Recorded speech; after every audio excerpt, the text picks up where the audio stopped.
Yeah, we're back. I'm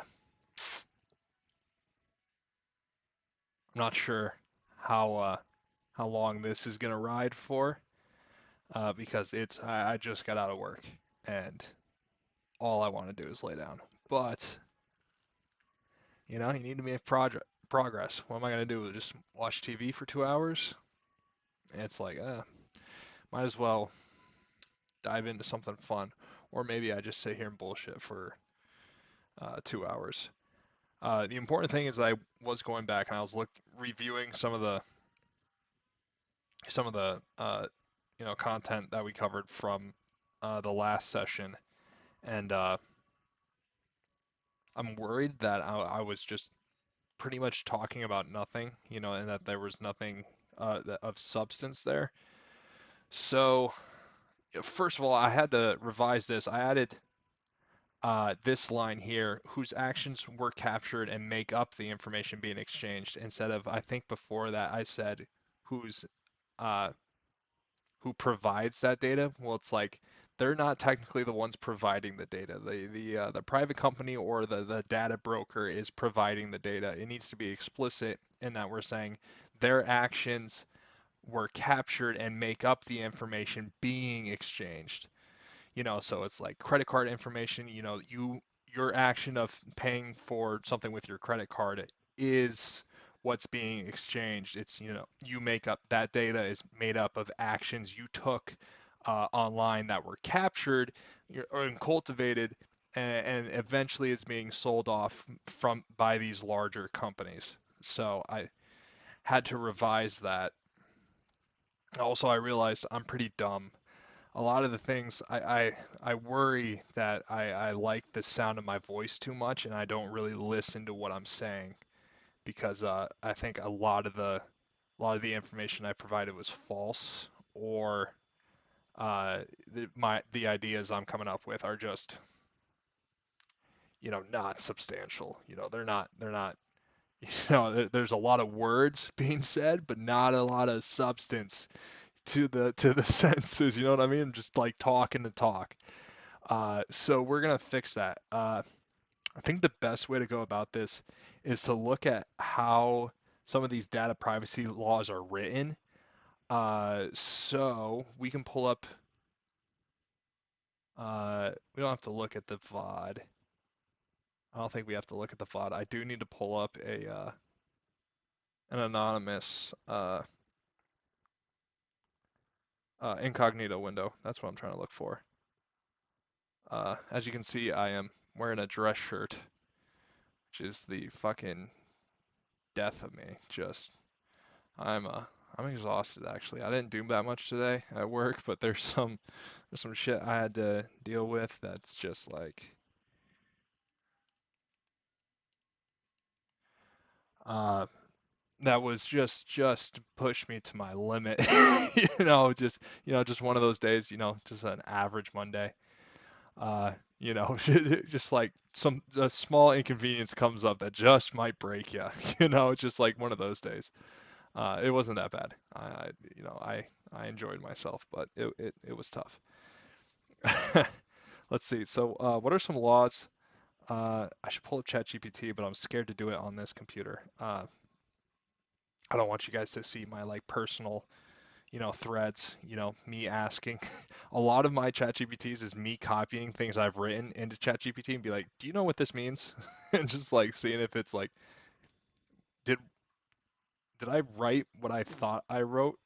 And it's like a lot of the times it's like, yes. That's actually a really fun thing to do. If you like to like write raps, this is like one of my hobbies. I'll write like a bar and I'll send it to ChatGPT. I'll be like, explain this bar to me, and just like tell me I'm awesome. I find myself doing that a lot. It's a fun hobby. Just having ChatGPT be like, this is incredible wordplay. You can see this is actually a reference to this film. I'm like, yeah, goddamn right it is. Yeah, that's a hard bar. Yeah, I love doing shit like that. That's mad fun.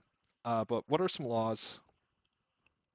Some federal laws concerning data.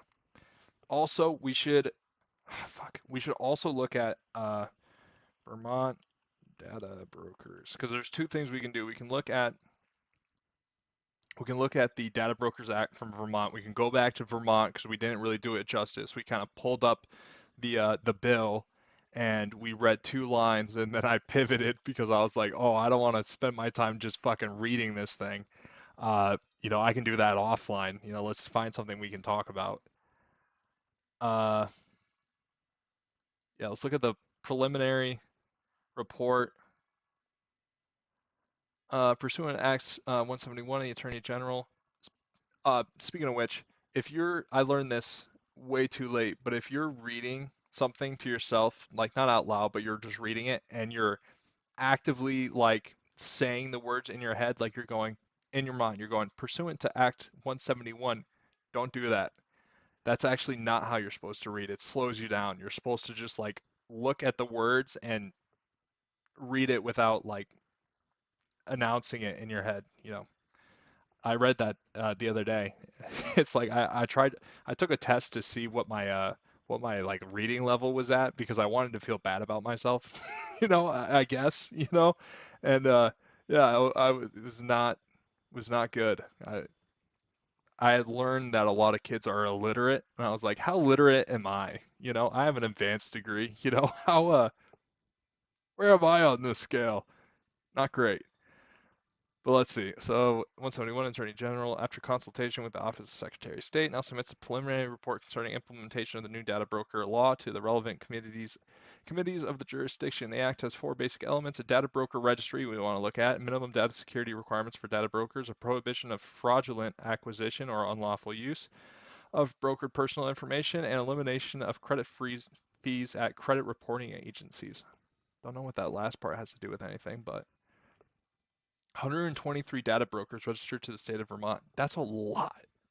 That is a lot. That's a lot more than what I thought would be in Vermont of all places, like maybe like California. I didn't realize that there was that many data brokers. I thought there was just like three big ones. I thought there was like an Amazon of a data broker and it was like, like top 5, like that was it. I didn't realize there were that many of all sizes. Readily available to the public through the Secretary of State's website at online. Name and contact information of data brokers active in Vermont, the status of filers active and inactive whenever the filing fee is paid, whether opt-outs or third-party opt-outs are available to consumers and to what extent, and if opt-outs are available, how consumers may avail themselves of those options,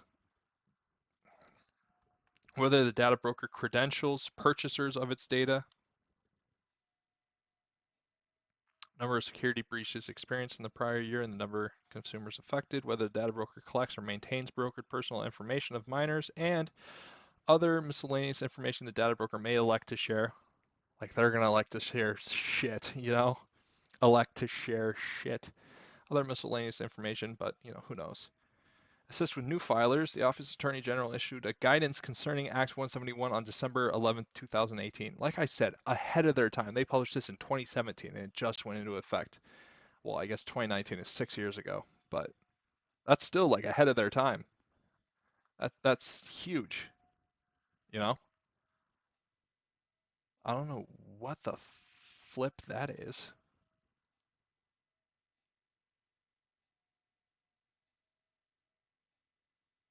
Well, tell me it's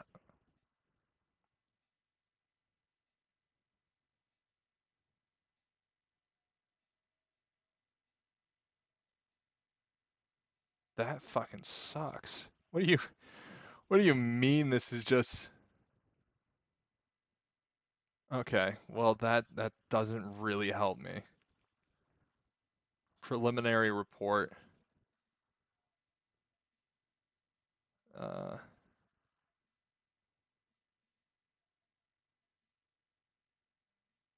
Abbott testimony. I don't care about this information. Show me where.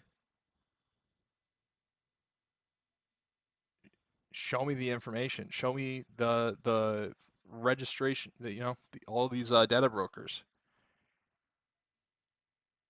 Full text of the bill, guidance for compliance with this law, and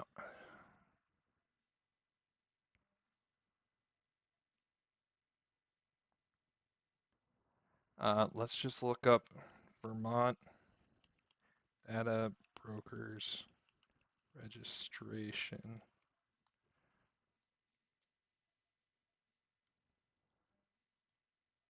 Here we go. Uh, Registry search. Oh, why? Easy filing company information with proceed to file electronically, which is payable by credit card e-check. If the filing type's not available online, you're such a bitch, bro. Why? Oh, I'm sorry for swearing. It's been a long day, but why are you paywalling this?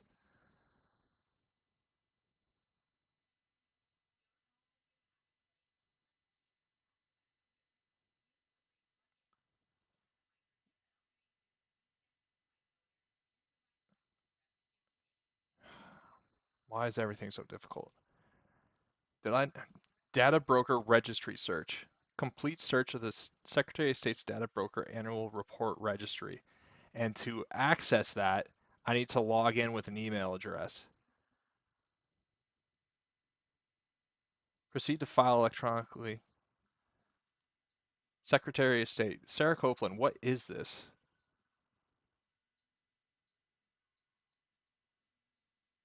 Data broker search. View.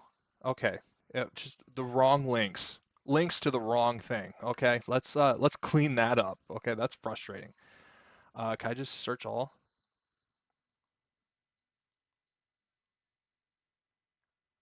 That's so frustrating. I have to look up what if I want to look at all the data brokers? Contains. All right, contains a. Enter at least two. Dude, that's so ridiculous. That is so ridiculous.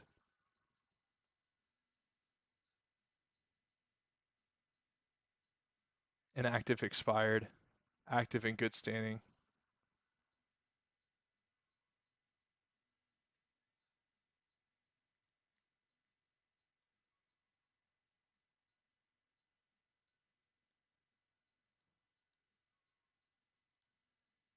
So let me open this in a new tab, please.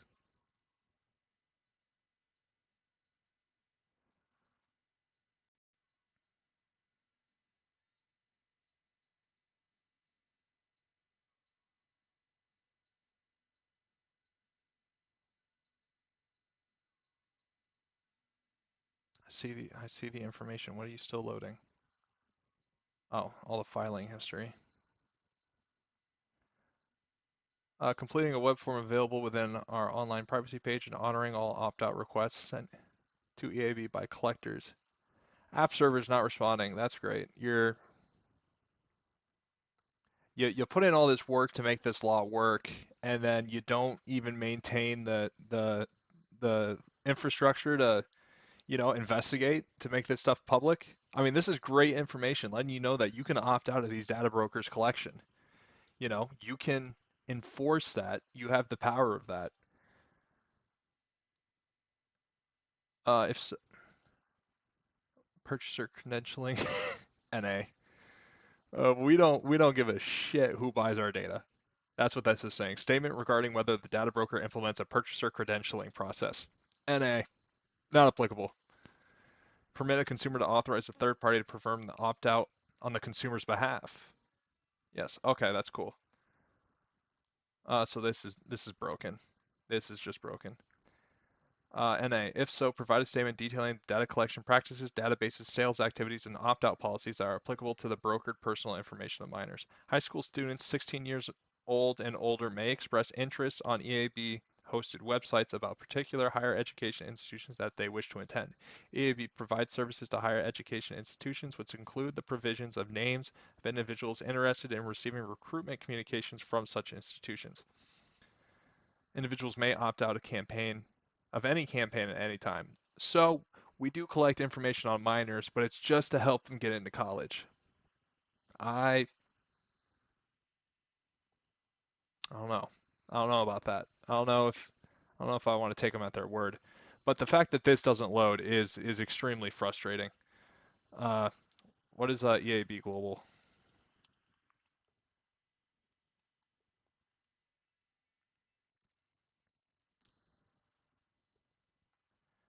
Education Technology Services and Research. Oh, that's their whole thing.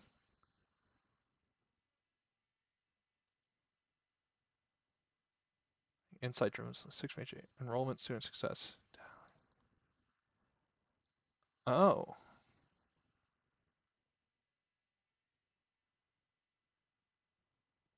okay. So it's strictly deals with exchanging information on minors, but it's all about schooling information. So that I mean that makes sense.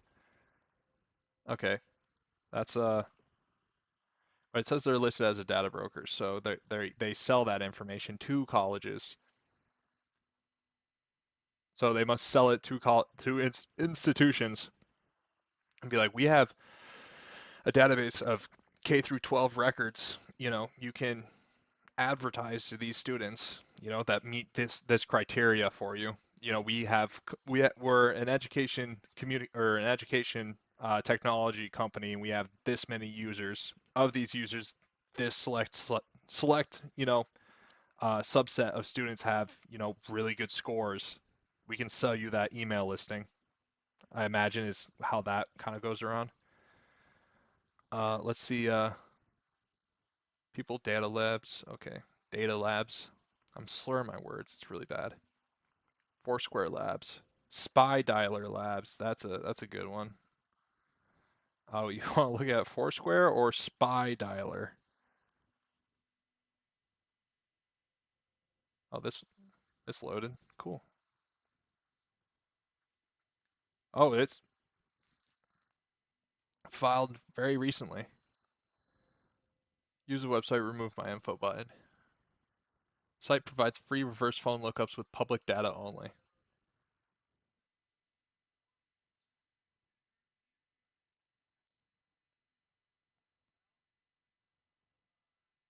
So the data broker's collection. Do not purchaser credentialing. Okay, this is the data collection databases or sales activities from which the consumer may not opt out. None.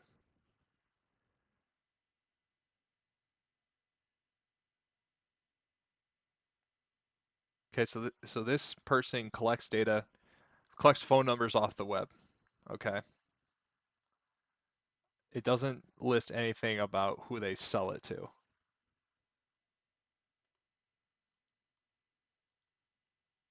which is not. I don't know what I'm trying to get from this. I'm kind of tired and I haven't been thinking about this since yesterday. They're registered in 2024 and again in 2025, and it's Foursquare. Data from opt-out applies to only certain activities for sales, which ones opt-out will apply to all. Data collection we may delay an opt-out if it is required as part of an active investigation or litigation. However, upon completion of this investigation or litigation, we will delete data that is no longer required, including the right to opt out by following the instructions located here. Legal your privacy choices. Does the data broker permit consumer statement regarding whether the data broker implements a purchaser credentialing process? So who do I go to if I want to buy Foursquare's data?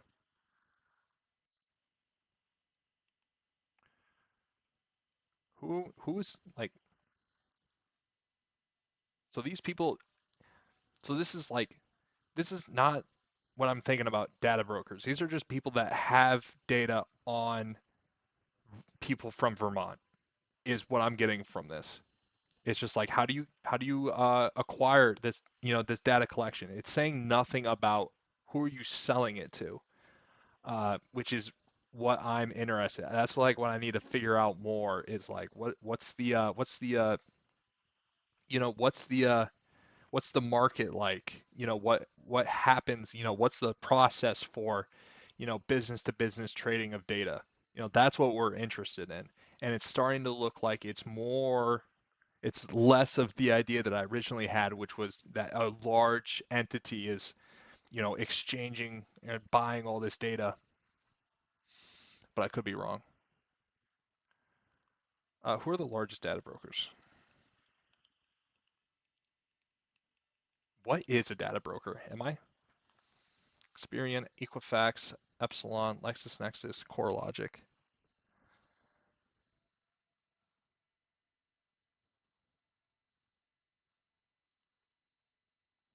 Primary credit bureaus.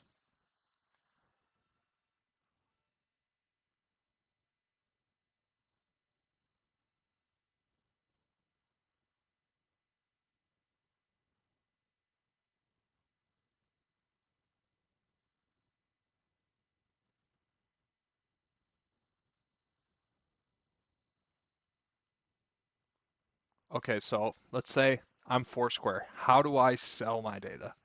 How does a company sell their data?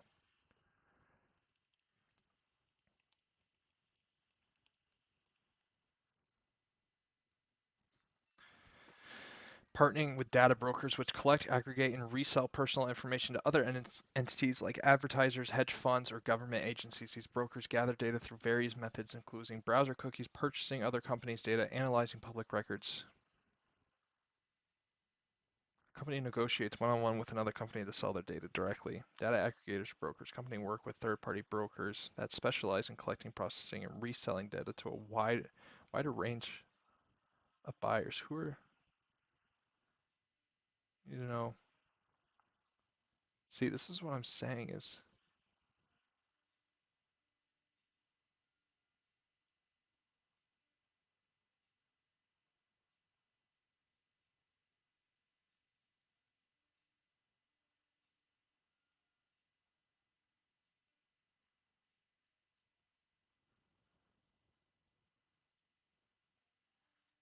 but it seems like Foursquare isn't, it's not a, I forget what Foursquare does. I think they build websites, but it's not a, it's not who I think of when I think of a data broker, you know? And neither does these credit bureaus.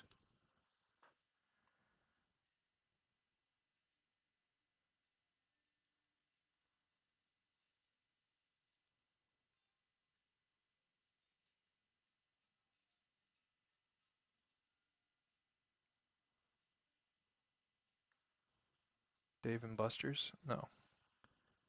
Sell data.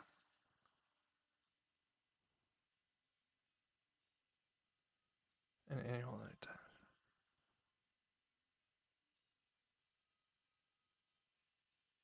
God, do it. Okay, let's just check on. Let's see one of these. It's the same ones.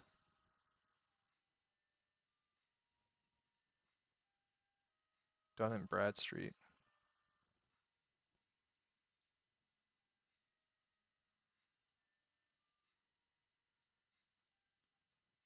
Purchase data for Axiom specializing.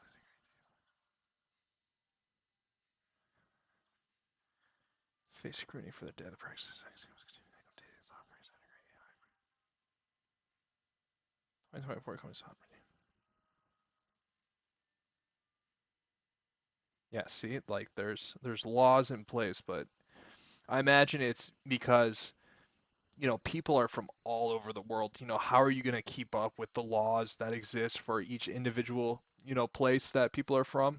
I imagine that is a pain in the ass to have to like, your compliance department has to be just busy 24/7. But let's just look at this guy. Let's see what this is.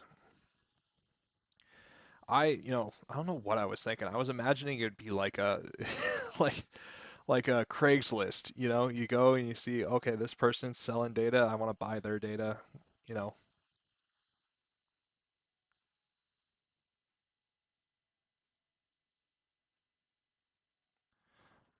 Uh, no, I'm not let you have my cookies. No, I'm not going to be even more to your data set. Not going to be a part of it. value from your data. Identify 50-70% of site visitors.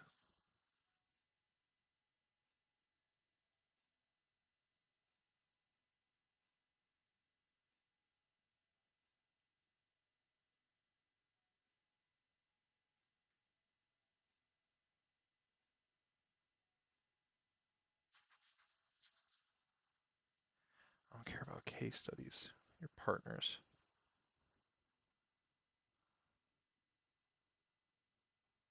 Action IQ, Adobe, Google. Are these just the people that are buying the data?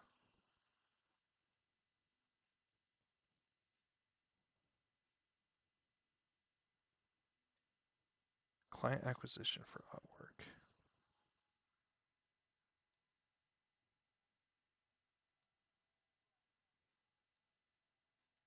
Data-driven marketing experts.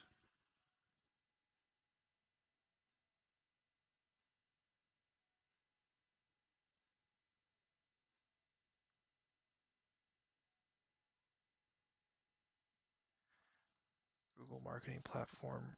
Google Marketing Platform reseller with 23. We help you build a unified, intelligent marketing engine that drives. Okay. Google Marketing Platform reseller.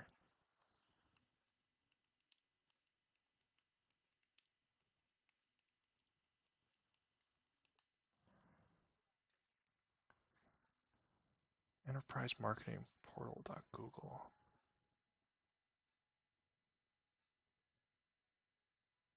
With partners.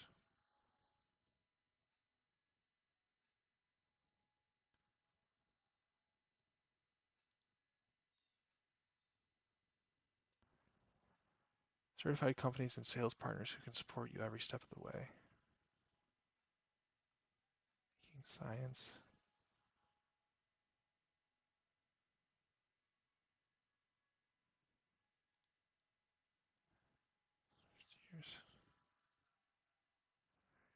Growth through data and text. Data architecture, first party, data activation, data analytics, target personalization, search video.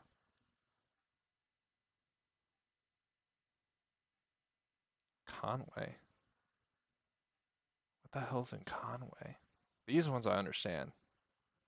Chicago, I understand. There's stuff going on in Chicago. Chicago is dope.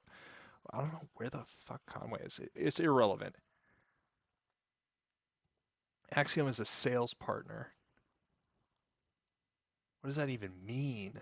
What does it mean to be a partner with Google? Find certified companies and sales partners who can support people that are good with Google and they can help you with Google.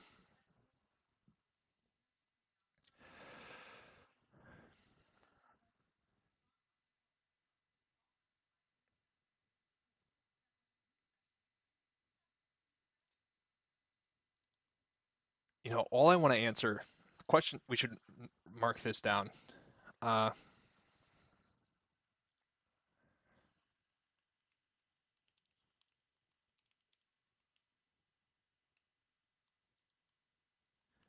I am a company. How do I go about selling the data that I have? I am a company. I am Joe's car wash. I am what's that line from Fight Club where I am Gene Paulson, you know. His name is Robert Paulson. I just feel like I was doing that there for a second. All brands have the capabilities and expertise to implement, manage, and optimize their marketing platform investments. As a result, many brands choose to lean on customer intelligence providers such as Axiom. Customer intelligence providers.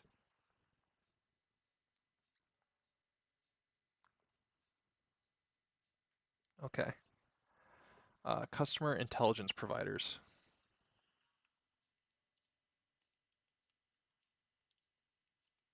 By that, he means citizens. Yeah, he means people. Everyone's a customer, you know? It's just like, that's how we're going to spin it. We have all your purchasing history, you know? You are a customer. I don't feel like a customer. I feel like you're trashing my country. I feel like my country's gone to shit. There's one man that's gonna save it. Fucking this guy, and everyone else that joins on later. With this bill. This bill that we're gonna write. It's, oh man, what are we looking for?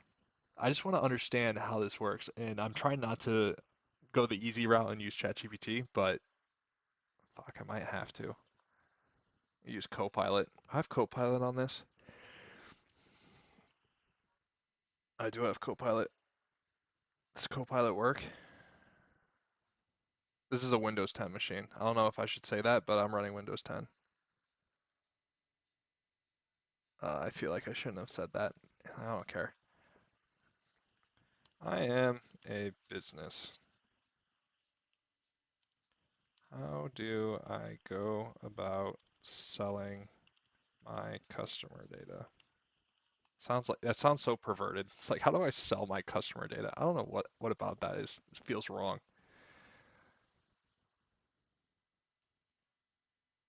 Monetizing customer data. Here's what you need. Legal requirements. The Shield Act. Cool. We have should have reached for that a lot sooner. Uh, Shield Act.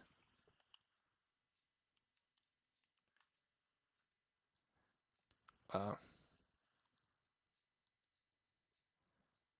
Stop Hacks and Improve Electronic Data Security Act. Signed into law 2019. Okay, so maybe there was something going on. Maybe there was stuff going on in 2017, 2019 because Vermont passing that data brokers registration in 2017. What the fuck was going on in 2016, 2017 that started this whole conversation? Because we need to kick that back up. I feel like that fell on the back burner and people just kind of forgot about it, because it's more relevant than ever, Excuse me. The Shield Act signed into law July 20 or 25th, 2019 by Andrew Cuomo amends New York's 2005 Information Security Breach and Notification Act.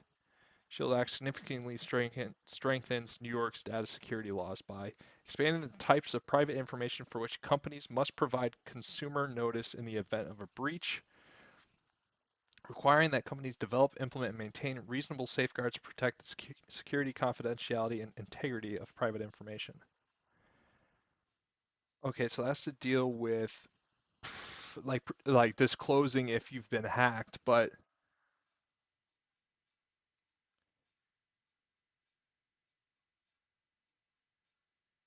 okay, selling personal data. God, I want a burrito. I want a burrito really bad. I might I might call it early and go get a burrito. Like not even like Chipotle or anything, but like just one of those Walmart bagged burritos, those bean and cheese ones you pop in the microwave for 3 minutes and just a big old dollop of sour cream on it, a little hot sauce. Oh, oh, a chimichanga in the middle. Oh, God, that sounds good. That could fix me. Uh, Consent. Selling personal data typically requires explicit informed consent from the consumer. Without it, you're likely. I have never been asked consent about any of this. I don't think. If not, they haven't. It hasn't jumped out to me.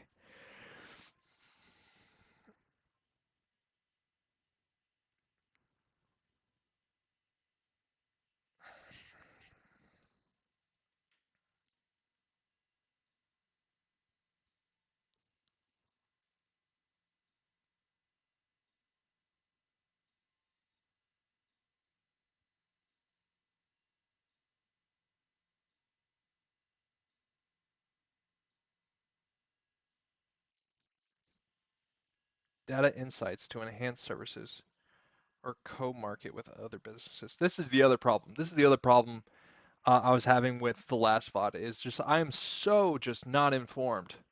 That's what this is gonna boil down to is that I'm just like, I'm just dumb. You know, that's an issue. That's an issue. We need to fix that. I need to read, you know. If we're gonna do anything here, I have to do some serious research and I just know nothing about how is data exchanged, how is What is going on there? How is that going on? Not to mention we got like so many. I imagine we have so many other problems that we could fix that we could try and address, but I don't want to be topical because I feel like being topical like is part of the fucking problem. Is that like you're talking about all the things that everyone else is talking about, and the solution to that is, solution to those problems is usually let's stop having people talk about those problems. That's how to if with respect to like the extremes of each side of the political spectrum right now. It's just like if we had less people talking about it, if we reserved the people who really gave a shit, reserved the talking space for those who really gave a shit and like, felt strongly about it, who aren't crazy on both sides. I don't know what I'm getting at there. Part of me wants to say that the only people who care are the crazy ones, but I imagine there's well-adjusted people that do care as well about certain issues. Uh, I don't know how you fix that. Besides burning down social media, I guess. Like I don't know, put an hour restriction on it. No comments. Like I don't know. I don't know. I want to fix it. I want to help put this country, move the needle. I read an article earlier. It wasn't even an article. Guess where I saw it? Saw it on Instagram. That said, that top, a lot of private businesses were just like genuinely worried about the state of democracy right now. Guess who published that story? CNN. Yeah, big shocker there. But that's what I'm saying is like, fuck, I don't even know what I'm saying. It's just like, damn, it feels like something's wrong. It feels like something's off. I can't exactly put my finger on it, but it's just like everyone is, I don't know. It feels like people care too much, almost care too much in the wrong way. You know what I mean? Like they care enough to like hate someone, but not enough to like work with someone. You know what I mean? Like they won't come and meet in the middle on topics. And I can understand why politicians are like that because politicians are trying to get voted in, to office again. They're trying to get reelected. So it's like, well, if my demographic, all they care about is, the next guy that says that Dems are evil or that, or whatever, whatever side you're on. That's just the first example I could think of. Then you're just going to cater to your audience. So it's like, you know, I'm sure like behind closed doors, all the policymakers are like, it's kind of fucked up right now. It's kind of, I don't want to tell these people to shape up because I want to be back here next year. You know what I mean? Like it feels like the people need to be fixed, and that's a much bigger problem. That is a much bigger problem because you can't vote out people. Uh, Immigration, but like, yeah, how do you fix, you know, radicalism? I don't know. I don't know. I want to know how to fix that, and I want to. There's something that we can do. I mean, there's got to be something that we can do. We got to meet somewhere, right? Uh, maybe doing this data broker thing is it's not the right way to spend our time. Passing legislation doesn't seem to help. You got to talk to these people. I think this is just a really long way of me saying I don't want to do this anymore. I want to go get that burrito. But that's just what I really want to talk about. I want to talk about what's wrong. I want to talk about topical shit. I want to talk about. I saw this video of Dave Portnoy flipping off a guy 'cause he was giving him shit about having it, giving him a bad review. The store owner was giving him shit about giving his store a bad review. He's like, I do whatever I want. You don't own this part of the street. And then, the store owner was like, "Get the fuck off my property." And Dave Portnoy's like, "Fuck you." Just totally escalated and just like I don't know. I thought it was childish. I thought it was really funny, but I thought it was childish. I was like, dude, come on. You look entitled. It's like I can say whatever I want, which he can. It's America. You do whatever you want. And as a business owner, you know, anybody can review your pizza and be like, yeah, this pizza fucking sucks. But I didn't like how he flipped off the store owner. It just felt like I don't know. I would have handled it differently. But then again, I haven't done shit with my life. I don't have a successful podcast. I'm not a media empire personality. I'm sitting here half-ass fumbling through a bill about something I know nothing about. So, who am I? Who am I to say? But customer loyalty. I wish I could talk to someone about this. Uh, practical strategy. Stay within legal Romano laws guide. What is that? It's going back to this. It was interesting how they said, using consumer insights and not the actual data itself. So it's like you get to guys like this, right? They collect tons of data and they build these insights based on their own data set, and they don't sell you the data itself because that would have a lot of restrictions on it, but they're able to sell you the insights based on that data. And that seems,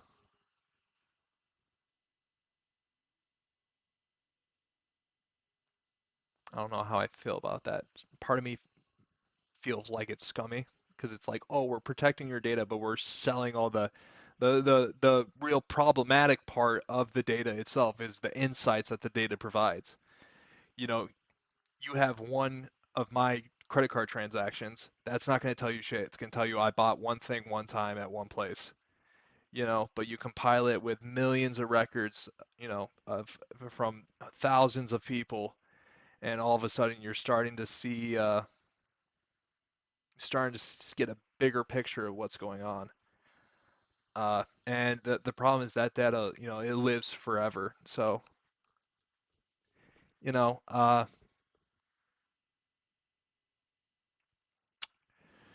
how would how would how would you keep track of that?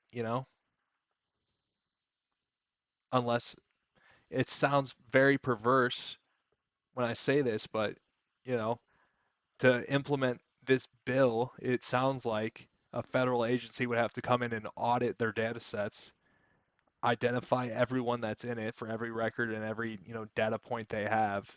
And that sounds like a very overstepping of, federal authority or of federal power.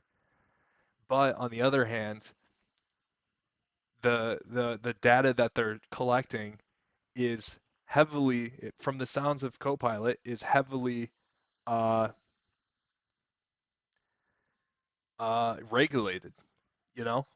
So it's like, oh, well, the government should have a right to go audit these things because you know, it's protected information that you're collecting and that you're analyzing and selling insights of. So it's like, it feels like that regulation should be applied on the insights that, are derived from this protected information. Uh, but it's like, this information is anonymized. Yeah, well, it's a generalization of, the entire population. Uh, do people deserve to receive compensation for that? I don't know. But what is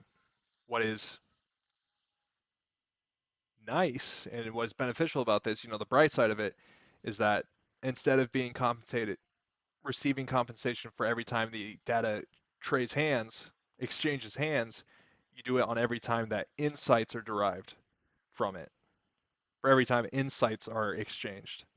So, yeah, so this company aggregates all of this data, right? All this protected data, and it sits on it and it only sells the insights it derives from that data set.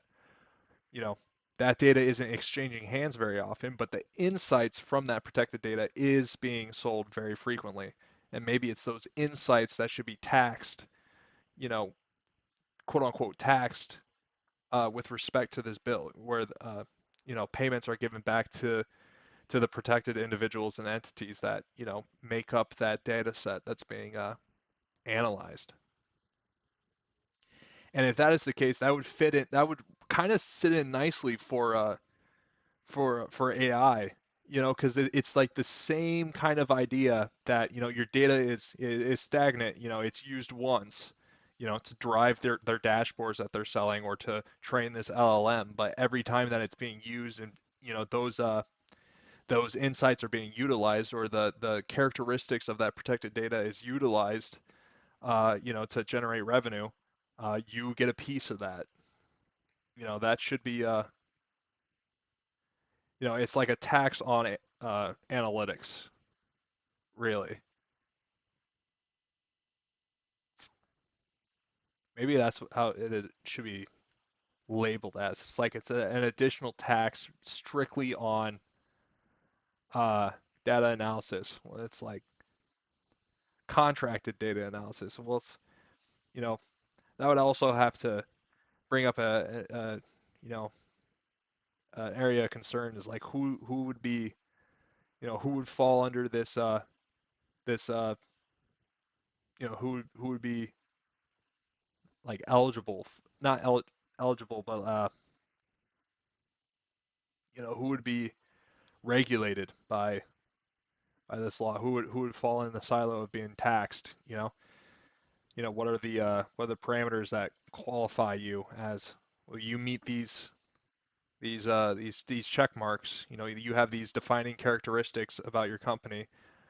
If you're selling your insights on your data, that's going to be part of that. It's going to be taken away uh, and given back to the people uh, who, the protected individuals in your data set. you know because if I have my own company, like say I have a shoe store, right, and I'm selling shoes online and I have a brick and mortar store, and I don't buy any data from anyone else, I collect my own data.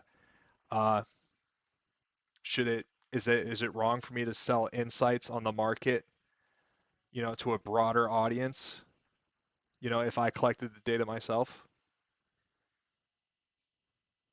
Or is it only these large companies that pull in data from multiple sources where this sole entity didn't acquire this data organically? They either scraped it or they bought it and they traded it and they amassed this collection of data. I think that is an interesting silo that that we should look into. Let me make it. Maybe that's another thing we should keep track of. Uh, bookmarks.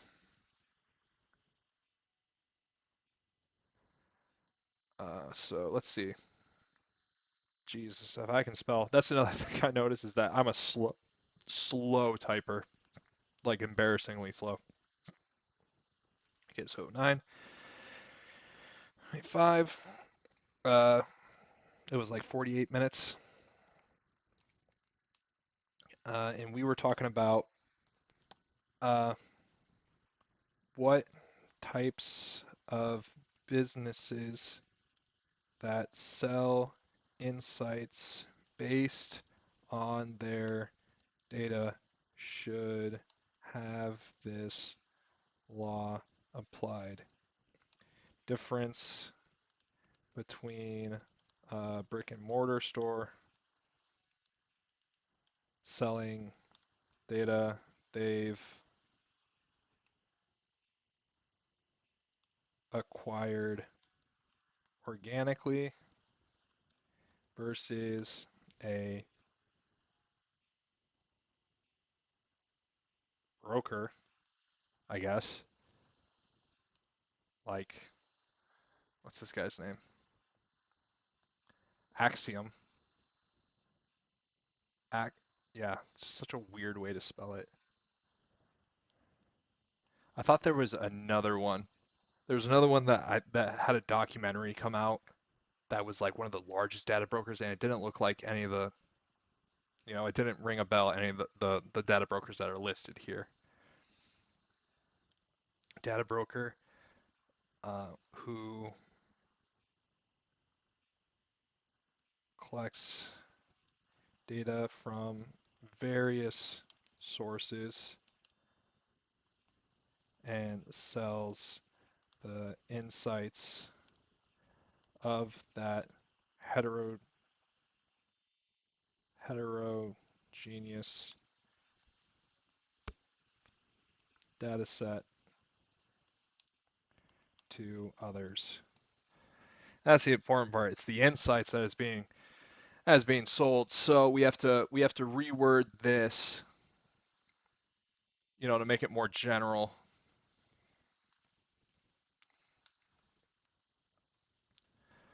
Uh, main. Oh, bring this back.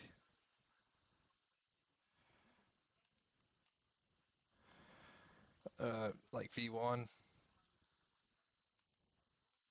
Uh, so we have to reword this so it's not like every time it's exchanged, it's anytime that insights are sold or marketed, or at any time this is exchanged, because that's the difference. So if you sell data, so if you have a brick and mortar store and you sell it to someone like Axiom, that revenue should be shared. And then anytime Axiom sells those marketing insights, those consumer insights, that should also be quote unquote taxed. And I think that's the biggest thing is like in order to, you know, I think the biggest thing is to like not set it as a ridiculous amount, like 50% of your revenue on, an insights transaction should be given back to the people. It's like, oh, that's, you don't want to kill these businesses because these businesses are, driving a lot of growth and innovation. Uh, but at the same time, you still got to give something back. And I think a lot of that insight can be calculated off of what does it cost to derive insights, to partner with one of these people and be like, okay, I have a random store. Uh, what's your rate looking like for insights? Uh, Not to mention, how can we identify what data set is used to provide those insights? Are you able to, you know, reverse engineer? Like I can tell you what people of this certain demographic are doing, uh, and then it's like, okay, well, let's audit your database. So let's say I wanted to know like the consumer trends of young adults in northeast United States. If I wanted to then compensate anyone that is in that data set that belongs to those insights, I would have to like do reverse engineer your and audit your data set for any data points that fall into that requested insight, which was, young adult and location data is in the Northeast. And that sounds like a very computationally, is it? Is it? Because it sounds like you'd be able to just query that information, pull it from the data sources like you would normally to generate those insights. So it's just like, instead of doing the analysis, just, you know, look at that query, that return result, if it pulls in from multiple tables. All of this is speculation, by the way. So it's kind of a moot point until we understand further, but it sounds, like it wouldn't be that hard to identify at least the raw data that has to then be audited, uh, you know, to uh, to trace back to the individuals that receive compensation. That's the other thing that we have to do is be like, okay, what are the key identifiers that we can use to trace back to U.S. citizens? And it's like phone, email, address, IP address, social security numbers, uh, MAC addresses. If that's stored, and we got to think of something about cookies, because that's probably another avenue where things are kept. Uh,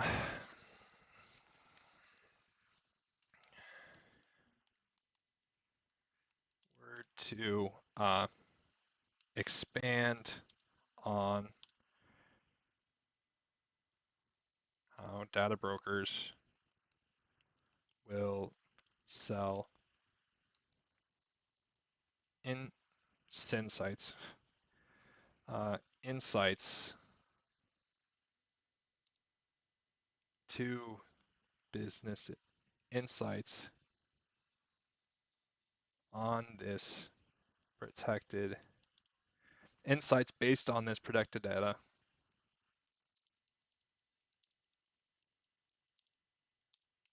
to businesses.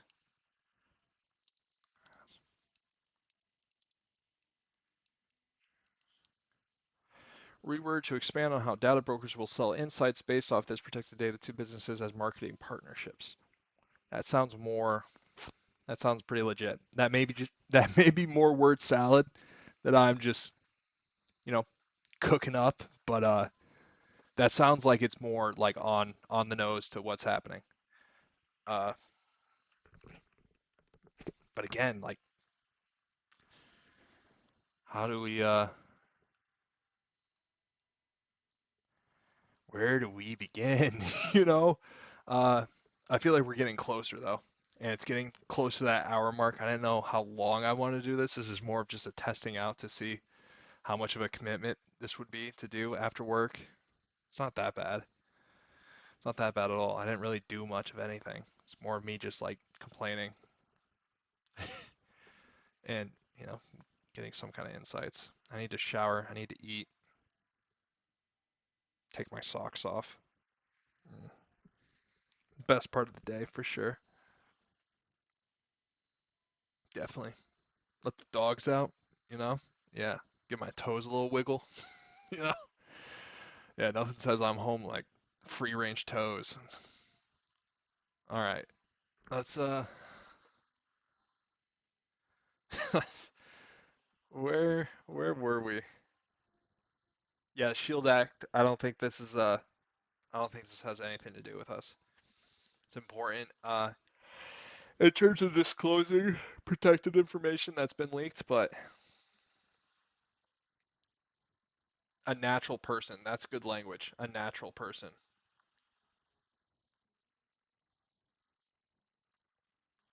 That is good language we should use.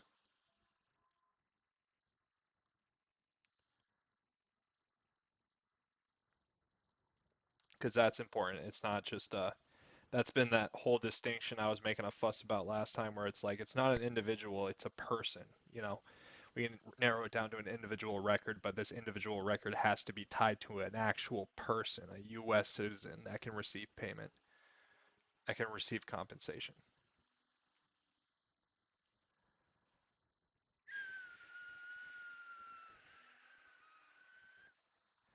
It seems like part of this infrastructure is already in place because of this Shield Act, though. Because you have to notify a natural person whenever sensitive data is leaked. So there has to be a way for them to take their data and trace it back. So we could actually expand on this Shield Act. This Shield Act at least provides the bones to which, one part of this bill is going to work, and that's tracing back this data set to a natural person for every data point, or to what we can put in the law as a completeness requirement where 80% of your data has to trace back to a person if you are if you're going to be selling insights. That's another thing. It's like what are the loopholes you got to jump into uh, to be a do you have to file anything with the state to be like, hey, I'm going to be selling data. I'm going to be selling, data that's going to have, protected information. Is there any like registration? Like you have to register with Vermont. We were looking at that. Uh, Vermont was different. That was just like registering if you had data on Vermont citizens, which is if you run an online business and you have a sizable demographic from Vermont, that's just something you would have to do. But if I wanted to be like these Axiom guys, and be like, I'm gonna reach out to a bunch of companies. I'm gonna get a loan to buy all this data from a bunch of different companies, and I'm gonna do some data analysis on it, and I'm gonna sell those insights. You know, what do I have to do to what do I have to do to do that to be registered with the? Do I have to register with the state? Uh, and I forget why I'm even bringing this up. I forget my original point I was gonna make. Again, just making more word salad, but I'm pretty fried. I've had a long day. I've been up since 5. It's been 13 hours now. I'm running on fumes. Uh, Maybe I should do this in the morning. Law requires that a person or business notify the affected consumers after discovering a breach in the security of its computer data system that affects private information. So it's only for private information. Disclosure must be made in the most time expedient time possible, consistent with legitimate needs of law enforcement agencies. While the law requires notice to the office of the New York State Attorney General, the New York State Department of State, New York Department of State, and the New York State Police of the timing, content, and distribution of the notices and approximate number of affected persons. So it's just affected persons. So it's probably just reaching out to an email. So that doesn't really help us that much. For some reason I thought it was like first and last name and an address. You get this notice. It could be. Submission of a breach form through the OAG's data breach reporting portal is sufficient as the information is automatically sent to all 3 credit reporting entities listed below. Now this is interesting. Why is it being reported to the credit reporting agencies? I know these guys are listed as data brokers, but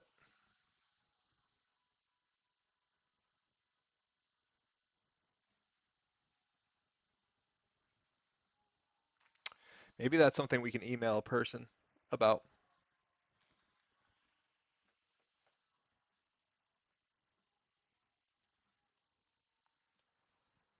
Quick notes.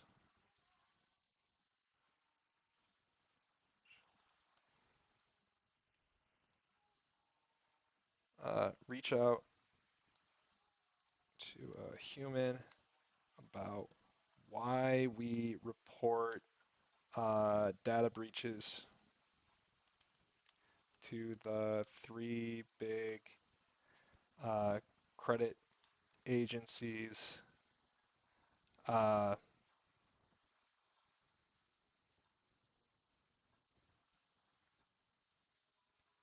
with respect to New York State data breaches and the Shield law, Shield Act.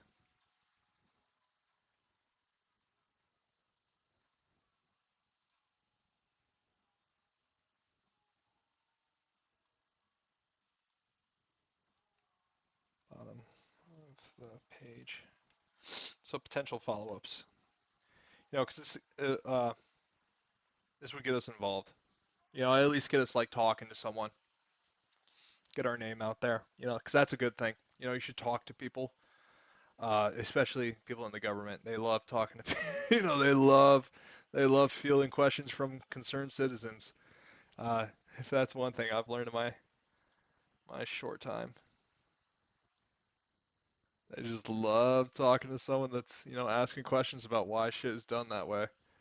Yeah, that'll piss off anyone. I imagine that pisses off anyone. I take it from a maybe I'm being narcissistic or not narcissistic but pessimistic. Maybe they do like letting people know like, oh yeah, yeah, we do it for these reasons. This is why the system is this way. Or you ask a question they don't know and they're like, I gotta go ask someone. I don't know. I don't know if that's a burden for some people. Uh, I wouldn't mind it. I'd be like, oh yeah, sure. Let me. It's a good question. Let me ask.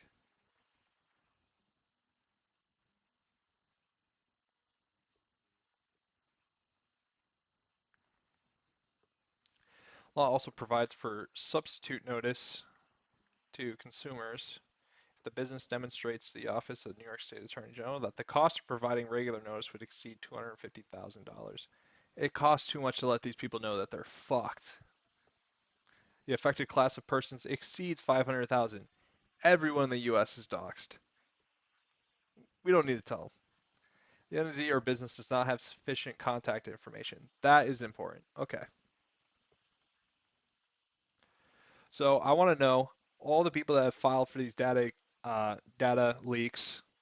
How many of them filed an exemption based on the fact based on the fact if it exceeds 500,000 people, and I don't really care if it costs too much. That's fine. How would it cost too much to email someone? But if it exceeds 500,000 people, that's pretty huge. I feel like people should know. That would be interesting to look into. And the entity or business does not have sufficient contact information. That would be important, I think. You have protected information that you're required by law to disclose got breached, but you don't have enough protected information to reach out to people to let them know that their data has been breached. That doesn't make sense to me. You know, totally. It doesn't make total sense to me.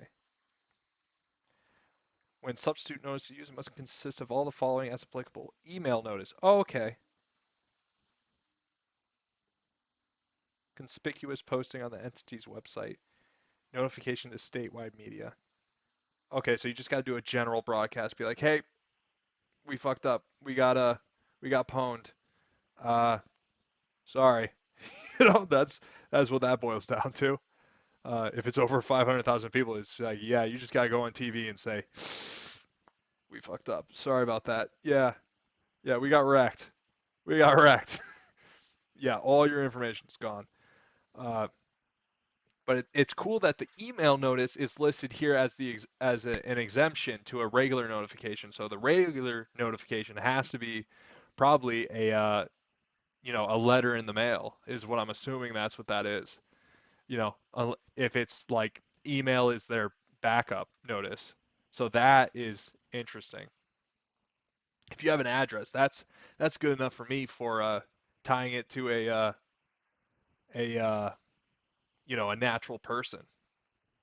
Whoever owns the house probably has a phone, and they're the one you know living on the internet that's generating all this data that we're training on and selling insights on. So, address works. These companies have this ability. We don't need to have a federal agency auditing this shit. There's already laws in place where, this process exists where you have to pull this information, and we can see where I can see where an argument would come in and be like, it'll cost too much money to develop this system, you know, because we don't have to notify people when the cost of doing so exceeds $250,000. Why do we have to do it now to give these people money? That seems like a very hard no for these private companies. We'll have to figure out a way to work around that. But I'm glad we stayed on this. See what I said about me not knowing shit? You know, 10 minutes ago I was saying we don't need the Shield Act, and here we are being like, oh yeah, this is actually really insightful. I'm an idiot. Violations of Shield Act. Attorney General may seek injunction relief, restitution, and penalties against any business entity for violating the law. For failure to provide timely notification, the court may impose a civil penalty of up to $20 per instance of failed notification, not to exceed $250,000. For failure to maintain reasonable safeguards, the court may impose a civil penalty of up to $5,000 per violation. So, how many what's 250,000 divided by 20 divided by 20 bucks? 12,500 people. So if you fail to notify 12,500 people, you're reaching the max penalty. You can fail to notify everyone if it's over 12,500 people. It's like you're just going to get a $2,500 fine or $250,000 fine. Hmm. Letitia James, she's in the news. Yeah, she's the attorney general. That's Trump's trying to fire her, right? Or maybe she did get fired. I don't know. I don't watch that shit. I don't pay attention. I don't pay attention to that shit. I'm too busy trying to not be radicalized. On either side. I don't know. I don't know what the right thing to say there is. Don't mind me. I'm just trying to fix shit. Just trying to fix it. I don't know shit. So bear with me. You know, not trying to stir the pot or anything. That's. I think that there's too much of that going on. I think we all need to sit down and with each other and enjoy that meal, not argue or fight over the spoon. For the pot stirring. Uh, hmm. So I guess we got to reach out to the office of the Attorney General.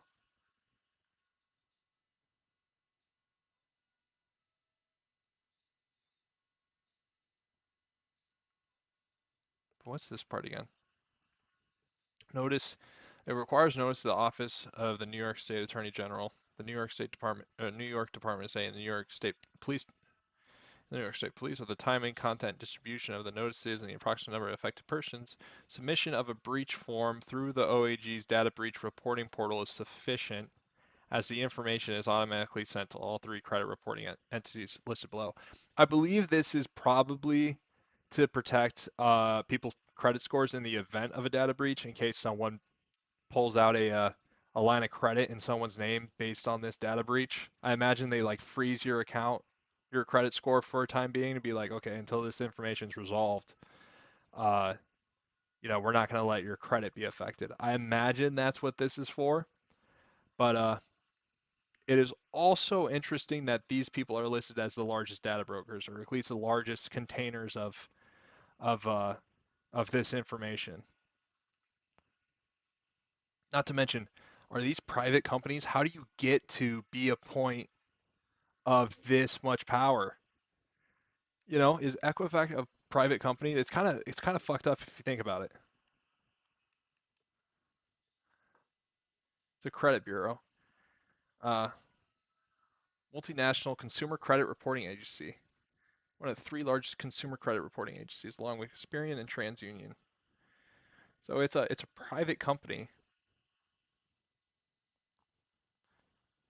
What is credit? We should look into credit law too. Now that I think about this, uh,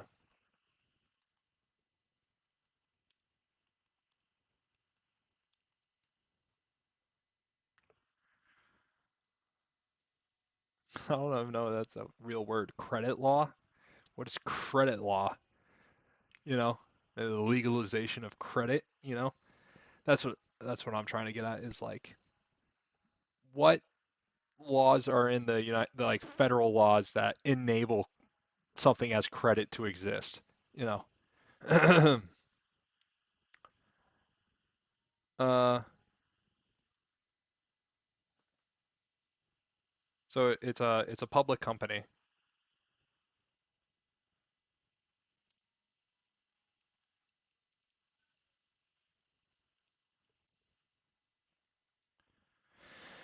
Power lies in its collection, analysis, and distribution of vast amounts of consumer and business data, which it uses to provide credit risk assessment, fraud detection, identity verification, and market insights for businesses. So this really is a regulation of credit bureaus, is what it should be. Some sort of regulation on credit bureaus. It's not a regulation in the sense of like we're telling them how to do shit. It's more of just like we're imposing a new tax on the insights and the transactions that on the data that's exchanged and the insights derived from that data, saying you have to give this back to the people that you you're selling this insights on. This sounds really socialist.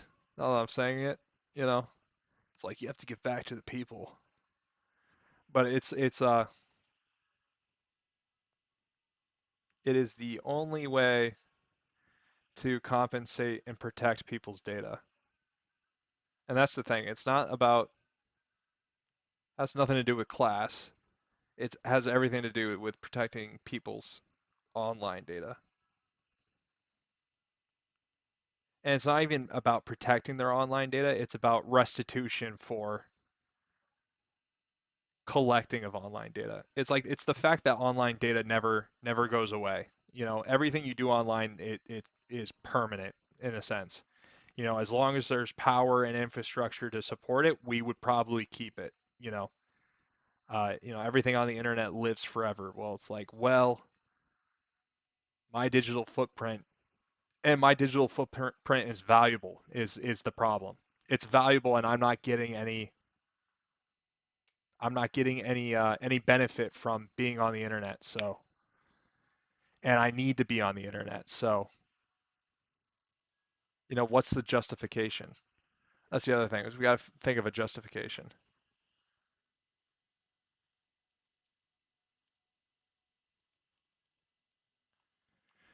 The thing is you need the internet if you're going to be if you're going to be like a normal functioning person in society, you have to be on the internet. You have to create a digital footprint of some kind, to live a reasonable lifestyle. You know, uh, you're entrusting all of these institutions that promise to handle your data, that collect this data that you're forced to have. You're forced to trust these people. That doesn't sound right. Well, if you have a credit card, and only a reasonable person that will have a credit card and use credit. There's a you trust that information. You, it's not you trust that information. You trust the people handling that information. You have no choice. You have no choice if you want to use your credit card. It's like, okay, well, I'm using it. Uh, you have my credit card information now, and you have my purchase history. So, you know, what are you gonna? It's not like you're gonna forget that I bought this. It's like you have it on record that I bought this chocolate milk at 8 o'clock at night.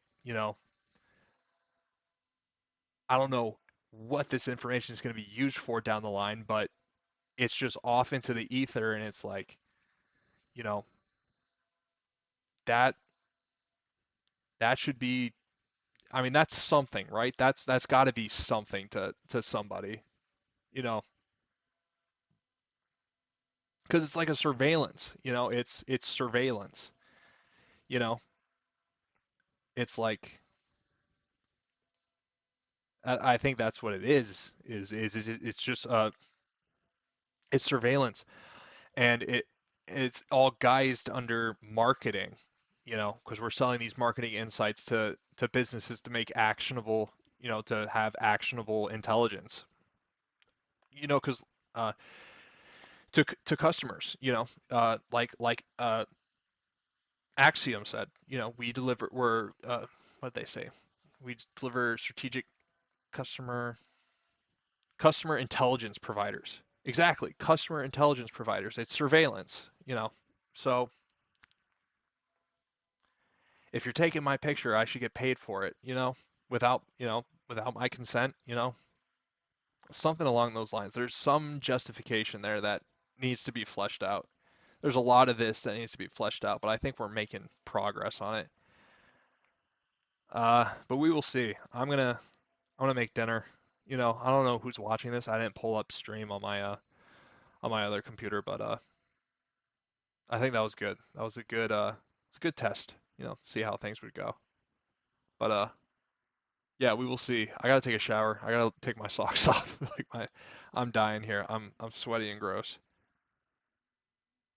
But oh God, I forgot to mention the Nvidia and OpenAI getting a gigawatt of power invested.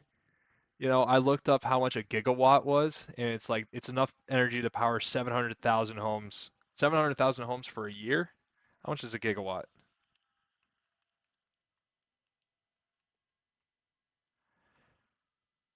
Power over 700 for a period. A period of what? Okay, come on, AI. You got to finish that sentence for me. How much power is a gigawatt? 1.88 million light poles, 294 utility scale. 103 offshore, 100 million LED bulbs, 1.3 million horses, about half the Hoover Dam. That's a lot. Just tell me homes. That's what I care about. Tell me how many homes. Okay. How many homes for how long? Gigawatt.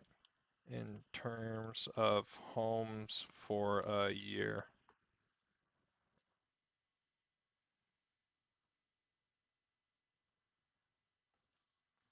Okay, so gigawatt. I don't trust that. That's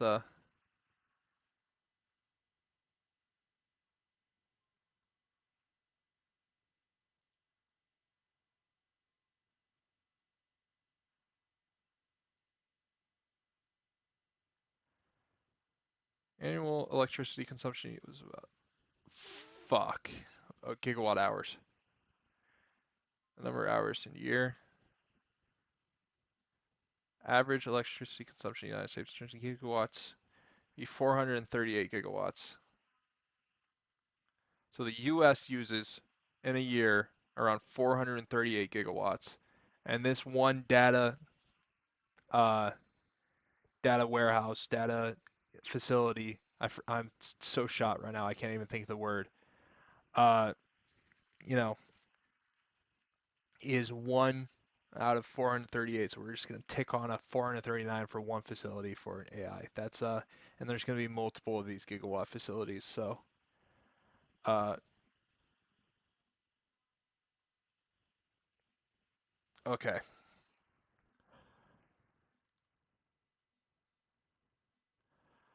1 billion watts. It's unit energy, not power. That's another thing. I suck at hardware engineering. I would never be able to figure this out. Or electrical engineering. Represents 1 gigawatt hour being used to produce over the course of 1 hour. Uh, a single home consumes 1,000 kilowatts per year. What? Uh,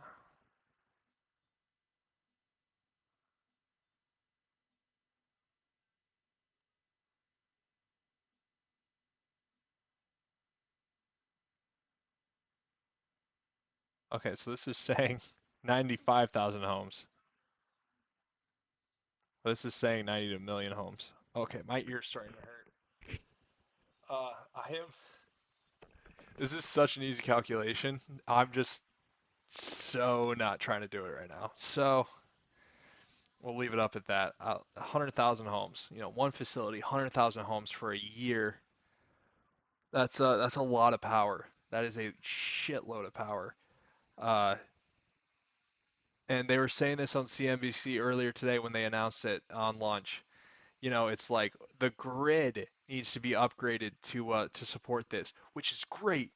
Which is great, I think. I think it's great that we're updating, outdated power, grids, because I think a cybersecurity vulnerability is one, but you know, building a more robust system to support all this power usage is great, but we don't need to be using this much power unless we're doing it in like a way that's clean. I just imagine that we're gonna end up burning a shitload of oil and shit, uh, and just polluting the fuck out of the planet and just like super accelerating the global warming thing, which is something I want to avoid because that's an existential crisis, that we're accelerating towards. So if we have better ways of generating this much energy, great. Because that ties into like, what type of civilization are we? I forget what that term is called, but there's a YouTube video that I'm sure everyone that I know that everyone can knows what I'm talking about, uh, knows what I'm referencing. Where it's like, what type of civilization are we? Well, it's based on the amount of energy we use, and we're accelerating towards this.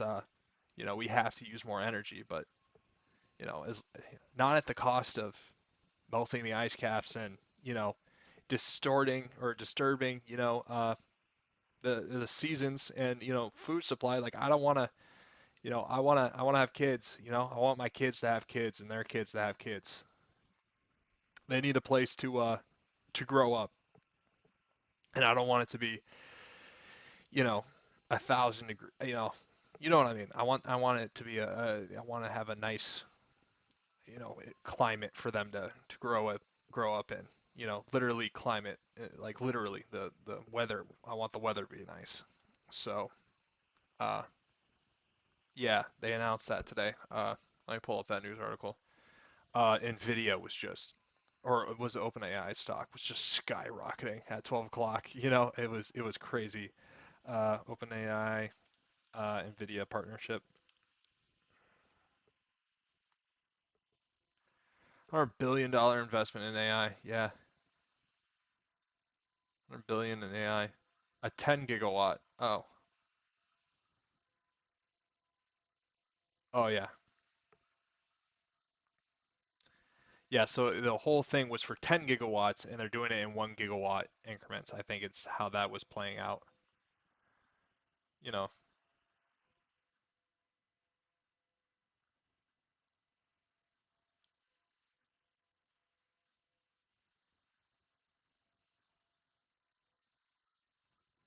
I'm surprised not that many people are. Might maybe just type in partnership. Maybe the gigawatt thing was throwing it off. So OpenAI, NVIDIA newsroom, Reuters. Wow, 2 hours ago? Jesus, that's late. 6 hours ago, yeah. CNBC, yeah, because they were the one that announced it. Surprised people are so late to pick this up. Let's see, Yahoo Finance 4 hours ago. That's like 2:30, 2 o'clock.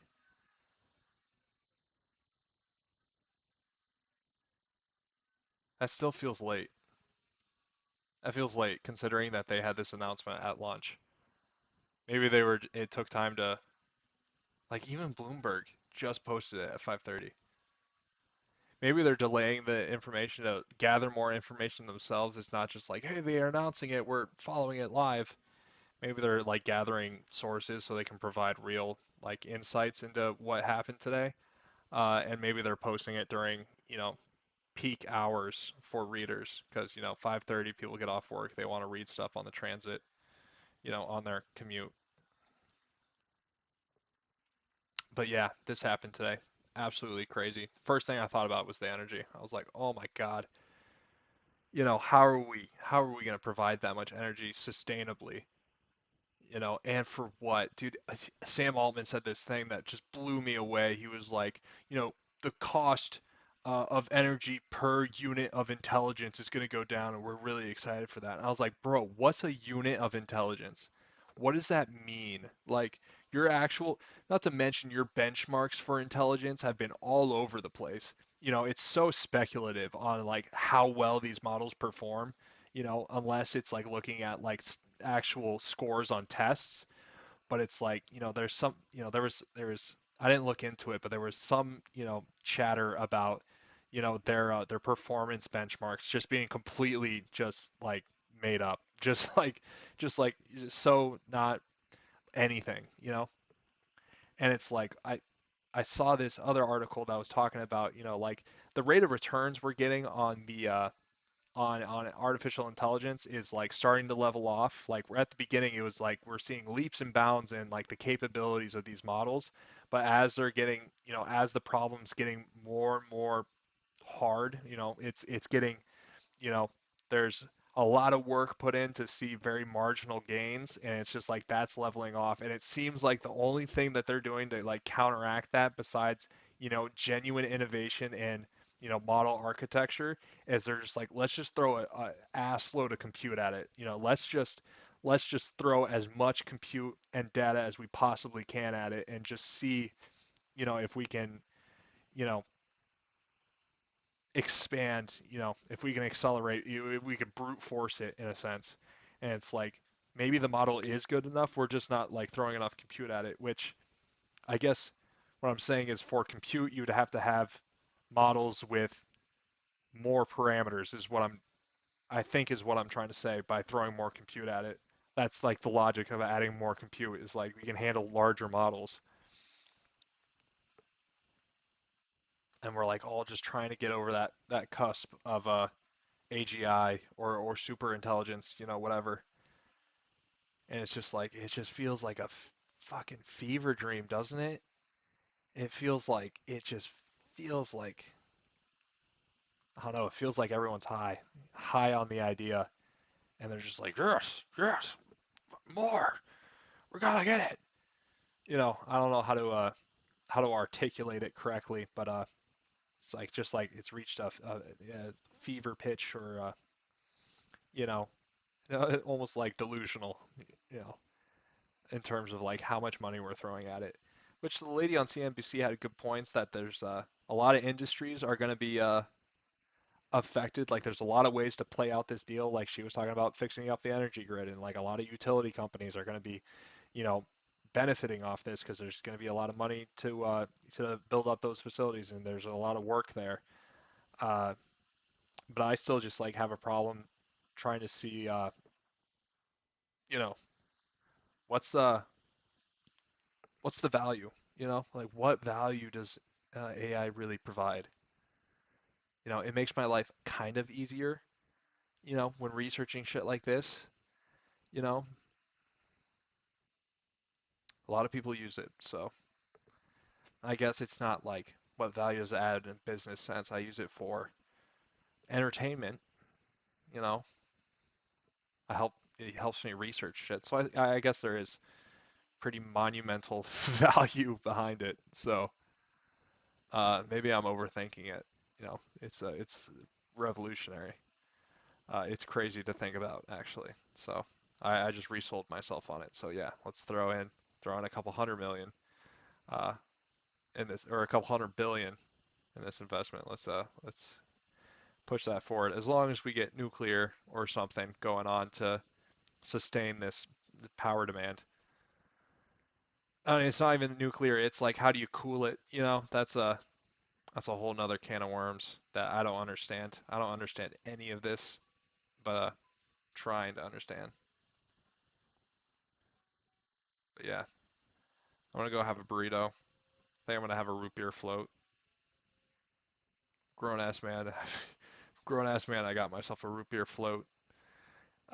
Really looking forward to that. That got me through the weekend. You know, thinking about that root beer float. So yeah, I'm gonna go enjoy those things. You guys have a good night. We will pick up on this. I don't know. We'll just pick up and run with it, kind of like what we did today. Just a general idea and just see what rabbit holes we go down. But yeah, it was pretty good. All right, take care of yourself if you stopped by. Thank you. If you didn't, that's fine. We will keep on, keep it on. All right, have a good night. I'm a sign out. All right, peace.